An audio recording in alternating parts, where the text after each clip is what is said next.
It was a pleasure to have Renee on the show. We ended up talking a lot about luxury real estate and how it differs from market to market. She came from retail, so she talks a lot about what she learned from Nordstrom and Saks and how that applied to being in the right circles, being in the right rooms to understand the luxury market. Her parents both came here from Iraq from an arranged marriage, and they lived in a shack with 6 people, 1 bathroom. And so very humble beginnings to the success that she is seeing now. You're going to enjoy the show.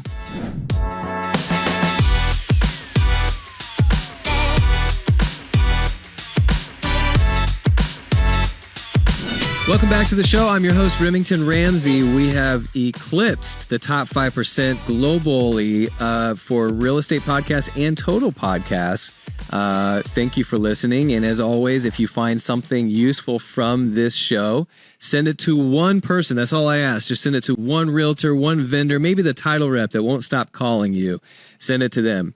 The reason we're such a successful podcast, especially this year, is guests like Renee Jadan. We have Renee out from Metro Detroit. She started 4.5 years ago, started in retail, Saks Fifth Avenue, and that prepared her for being a luxury realtor today. Transitioned into a certified luxury realtor and eclipsed 25 million last year. Renee, welcome to the show. Thank you so much, Remy. I appreciate that. I appreciate the opportunity to be on this show and be able to share my story. Yeah, so let's start in retail. So, when we talk to successful agents, a lot of them come from different fields before they get into real estate. But very few people are like, hey, I want to be a realtor when I grow up. That's going to be my path. You typically start somewhere else. You started in retail, but specifically Saks Fifth Avenue. You were the designer and club manager. And so you're working with elite brands. And I'm wondering if that was the natural transition when you started hanging out with people who desire luxury. Am I right?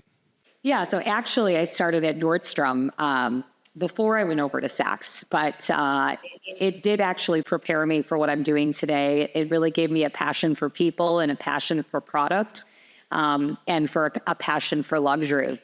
And I could totally see that transition correlating really well. Yes. Did you start in sales or were you always in the design side? Actually, what's funny is I started part-time in the customer service department. So I was there just helping clients. And then what happens is they have this really cool model where you go down the inverted pyramid, which means that in other corporate companies, it's all about moving up the ladder. But for us, it was about moving down the pyramid where the customers were first, and then it moved into leaders, and then customers, and then the salespeople, and then the leaders. So yeah, I started there and then moved into several different roles later. And some of the roles were customer service manager, customer relationship manager, where we matched up our salespeople with elite customers.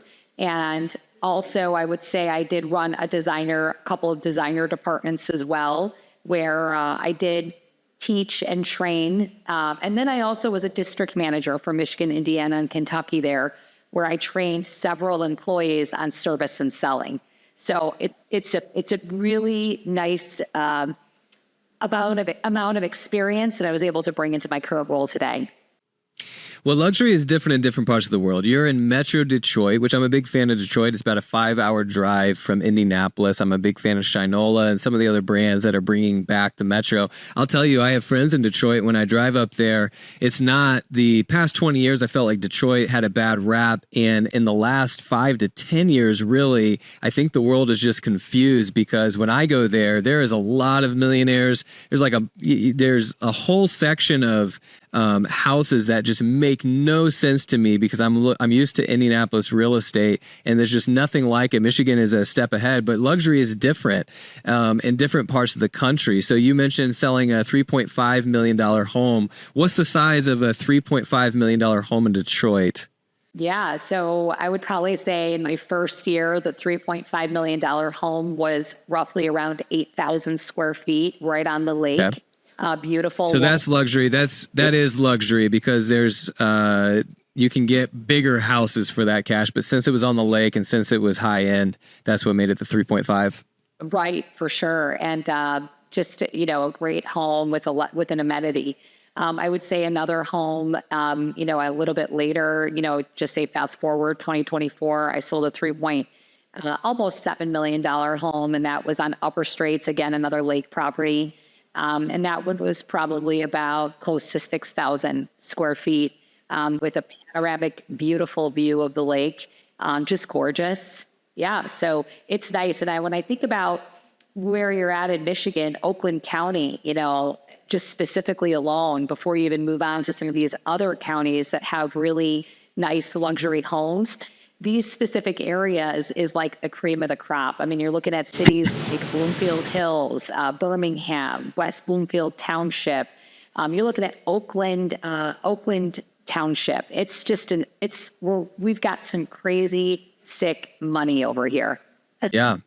Well, it's interesting how location, I mean, I was thinking about this concept, writing about steaks, and like you can buy a $15 steak and cook it yourself, and that same steak could be worth $100 depending on what restaurant you go to, and $50 still, same cut of meat at another restaurant. The only thing that's changed is really the location of where you got that steak. And so same thing with real estate. You've got the lake living. What lake was that, like on a Great Lake or like just a regular freshwater lake? No, I was thinking freshwater lake. I'd probably even say. Well, I mean, all the lakes are freshwater, but yeah. Of course. So we've got lakes Man-made that are lake, yeah. prestigious, like Walnut Lake, Cass Lake, Upper Straits Lake, which is a part of Orchard Lake. These are really prestigious areas that are so desirable in Oakland County. Yeah, lake living is great. Well, talk to me about luxury. So you get into luxury because it's just a natural transition from working at Saks and Nordstrom's. You're having those conversations. You're in that zone. Did you find that when you transitioned into real estate, a lot of the people that you met while you were at Saks were like your pool of resources to sell those homes? Yes, I would definitely say yes. There's a very good transition into that. But, as you know, Remy, in real estate, things take a while, right? They always say something along the lines of, your friends and your family will not support you unless you have a proven track record with strangers. So, being in the business for about 4 years, it took me a while to build that trust. And what's nice is that you've accomplished your goal when your phone starts ringing. And that's where you know that you've done a great job in your previous years in the beginning of real estate. But what I can say is moving into the luxury world, while product is amazing, and we say that, yeah, high-end designer and then high-end houses. But mainly for me, like working for a Fortune top 100 company like Nordstrom and learning from them, it really, really is about people and experiences. And the higher, dollar amount you spend, just like when you go to a 5-star resort, it's all about the experience, right? It's the messaging, the message that you're getting across to your client and making them feel good. So for me, when somebody works with me and I'm taking them on in that luxury world, it's really about how am I making them feel? Is their experience very exclusive? Does it feel special? Do they have access to off-market properties? Are they receiving a really cool gift when we meet them? Are they getting being asked if they want a cup of coffee? For me, it is more about the experience. And that's what resonates the most when I think about the luxury world. Well, let's talk about the experience, though, because everything you're describing is just how you would handle a client in general. Like, if it doesn't really matter what size home they're building, everyone wants to be handled with care and have a great experience. But I have to feel like a luxury buyer or seller expects a little bit more because it is high end, and there's just a certain stigma, right or wrong, that when you're dealing with that much money, it's going to be different. So specifically, you kind of jumped a hurdle that most people go through when they get into real estate. They start, with a certain price point that's close to the average, or probably even below average on the home sales of that area. And then as they get more contacts and grow, they have an opportunity to sell bigger houses. But even then, they don't specialize in selling more big and luxury houses. You kind of jumped the whole gun and went almost straight to luxury. And I'm wondering how you duplicated luxury clients. Like, specifically, what conversations conversations are you having, or what are you doing if you have Tom with a $2 million property on the water? How are you creating more clients from that one experience? Yeah, I think that's such a great question. And I love talking about this. When I got into the world, it really was about, who do I want to be? What clients do I want to serve? What am I most passionate about, and where am I going to thrive the most? So, I have a social media platform. I've got Instagram and Facebook. And nowadays, as people are shopping, they're doing their homework and they're doing their research and deciding on who they're going to hire before they even call anybody. So for me, my social media was a big deal. And what I started doing was, in order to gain this audience, was I had to really act, I got to talk the talk, walk the walk. So I started actually offering at listing appointments to do complimentary videos of high-end homes, and started putting those out there on my social media. And I wanted people to understand that I understand high-end homes. I understand what's in it and what does it take to get there. What type of chandeliers are these? What type of counters are we looking at? How amazing are these floors, and why are they the price point that they are? Understanding the details. So first and foremost, that's kind of the image that I wanted to portray. And as I started doing that, many people that were watching my social media are not necessarily the ones that are actually calling me. It's very interesting. It's those people that are on vacations with other people that are actually mentioning my name and reaching out and referring me to other people. So can I clarify something you said? So you said you were reaching out and giving complimentary videos of a house. Was it a home that's being sold, or just a house in general? Well, it would be both. So for example, not on the market. Let's say I was trying to gain the trust to get the listing and to be able to help them sell the home. My way of saying it is, hey, let me come out there, let me take a look at your home, and I would love to offer you a complimentary video of your home. And just as a way to be able to socialize this, no contracts, no pressure, just an opportunity for me to market your home in order to get the word out. And most people didn't say no to me. They allowed me. And then what's interesting is you get into the house, you build the value, you build the relationship, and then boom, all of a sudden they're asking you to list the house. Yeah, that's what I was interested in, because I think I like on the show to actually go into the things. Sometimes people will say things like, I will lead gen from 9 to 11. And then we'll just keep going. Like in real estate, we're just like, okay, yeah, we know what that means. But do we really know what that means? Like, who are you calling? What are you doing? We like to pride ourselves on the show going deeper, like actually understanding what that means. What does that actually mean? So I appreciate you going into it and describing what that looks like. I am curious if you're saying I'm a luxury realtor, and specifically you say certified luxury realtor, does that keep people who might not consider themselves in the luxury market from even calling you in the first place to list a house? If I'm someone who's thinking about selling my house, and Renee's a realtor and I'd like her to sell my house, but it's not really a luxury house, I just like Renee, but she's a luxury realtor, does that keep them from calling you to list their house? Actually, it doesn't, because it really is about, first of all, where they're finding me, right? So I actually make it very clear that I handle all price points.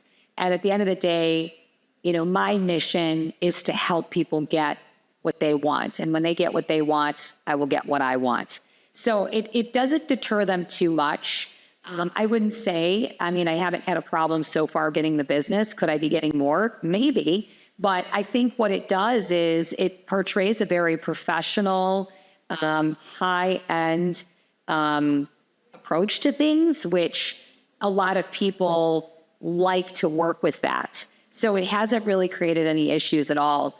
But I would say that when I get to the home and I'm actually having my interactions, they start to realize that this is not a stuffy experience. This isn't something that she is not willing to take on. They are felt inclusive. They are a part of the transaction. I remind them that we are business partners. And what's also interesting is whether it's a high-end client or not, but particularly with the high-end clients that maybe are sitting on $1 million homes and up, I like to say that people have bullshit meters. They have bullshit meters. They understand when you are full of it, and they don't really want to waste a lot of time. So the other point of difference I think I have when I provide a luxury experience is that I'm able to mirror and match. You want to move quickly and get this done? Let's do it. You want to spend hours talking about how I'm going to declutter this home? We're going to talk about it. And I'm not going to rush you because this is all about you. And once I do that, they're sharing my stories and these stories with other people.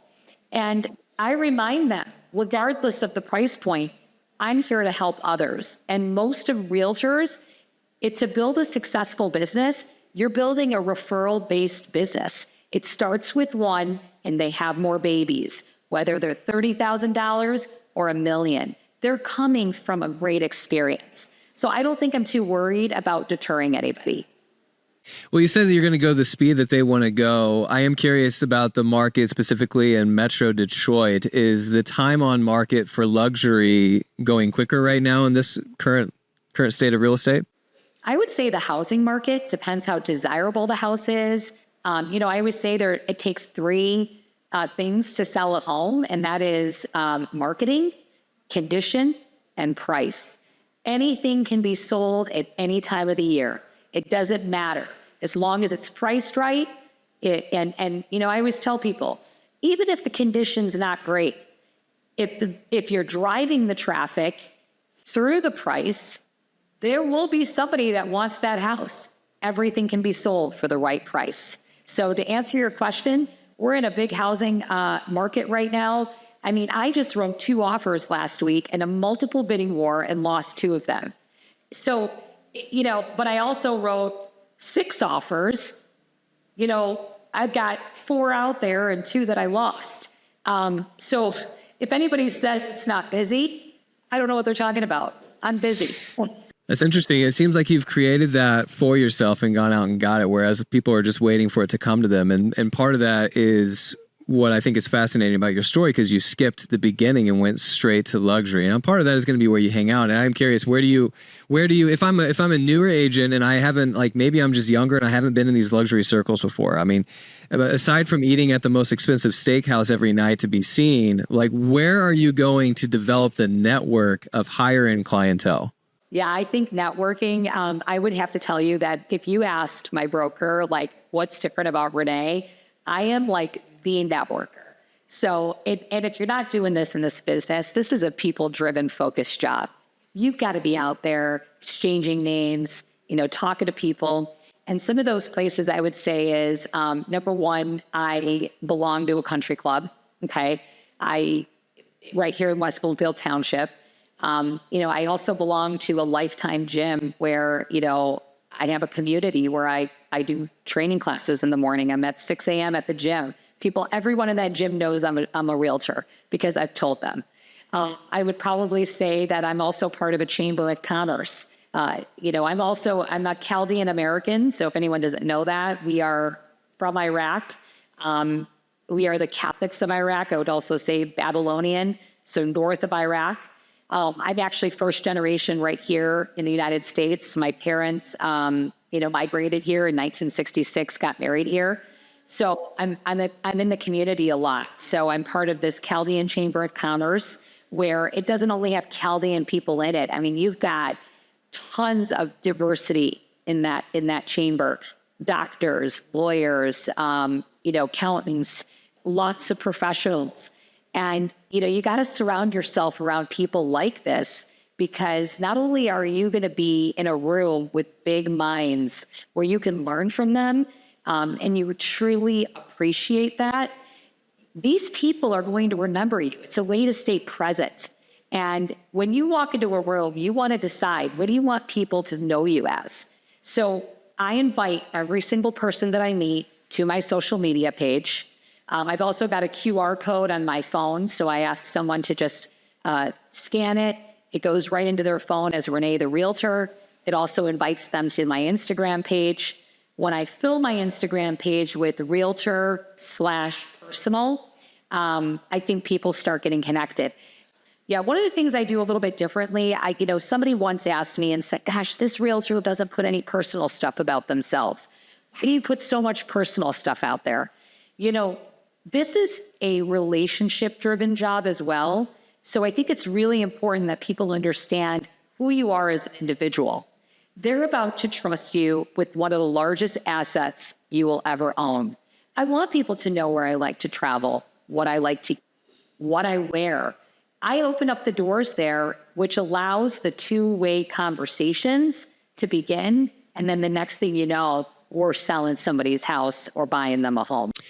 I like it. I mean, because I one of my favorite questions to pose on Facebook is, do you have to drive a luxury car to sell a luxury home? I think it's hilarious, all the answers that I get. What I find is most interesting is the amount of people who have an opinion that don't actually sell luxury. I just think it's funny that you're going to have an opinion on something you don't do, but you do sell luxury. And I'm curious as to your opinion as the answer to that question. That is so funny that you asked me this question. Somebody else asked me this in one of my panel speaking events. So in my opinion, the answer to this is, I'm going to say no, but I'm going to say yes. Okay, this is a yes-no answer, and I'm going to kind of share this with you. If you're going to have conversations with people that have high-end homes, they are very in tune to not every single person, but they do understand what watch you're wearing. They probably do understand what kind of car you have. And they do sometimes judge you on how well diverse are you in this world? Do you understand how to sell this item? So I would say if you're starting out, no. The answer is you don't have to have a luxury car. You don't have to have an expensive watch. You need to be able to be dressed well. Your hygiene needs to look good and, feel good, smell good. You need to look professional and presentable. You need to look like you're about to handle something expensive. I mean, you walk into a Rolex store. Do you think the person looks like shit? No, they actually look good. They smell good, and they're ready to touch something expensive and put it on your wrist.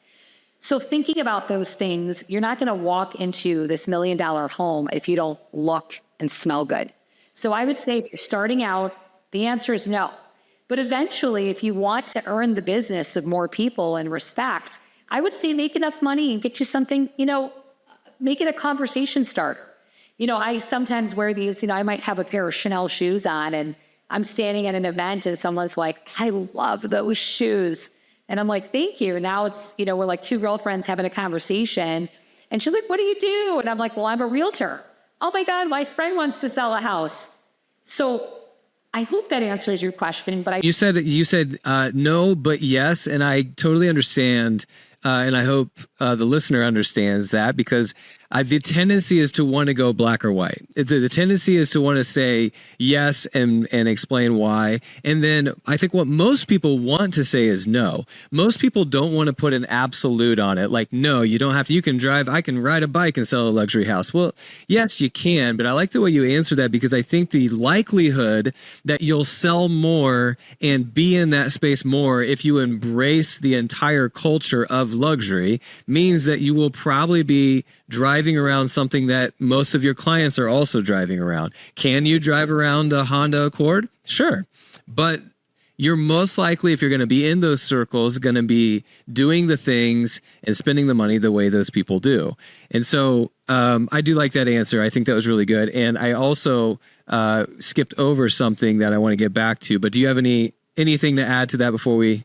I do. I want to laugh with you a little bit. This is really funny. When I first started, I was driving a Mach-E, like a Ford Mach-E Mustang.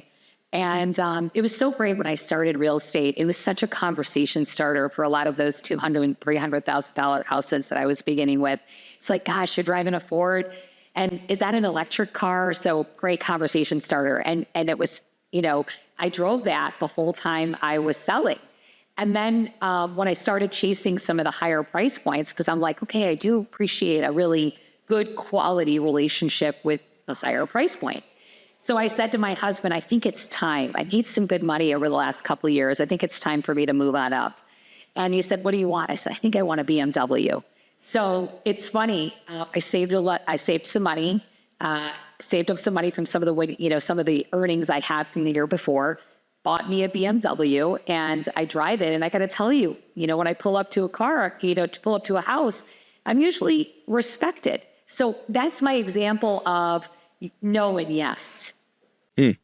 Yeah, there's something to be said about first impressions. People think the first impression is when you shake their hand and meet them and say something for the first time. But if you've had a phone call, that's before. That's more of a first impression. If they see you around somewhere before, or even pulling up in the driveway, that is technically a part of the first impressions. And so people are making they're making their decisions on how they feel about you before they even meet you, right or wrong. This is science. This is what's happening. And so, yeah, there's something to be said for being polished before you get there. I want to go back to one thing you said before we end the show, because it's fascinating. You're a first generation American. Your parents got here in the 60s from Iraq. Is that right? What brought them to the U.S.? Yeah. So my dad was actually trying to create opportunity for himself and his future. He came single.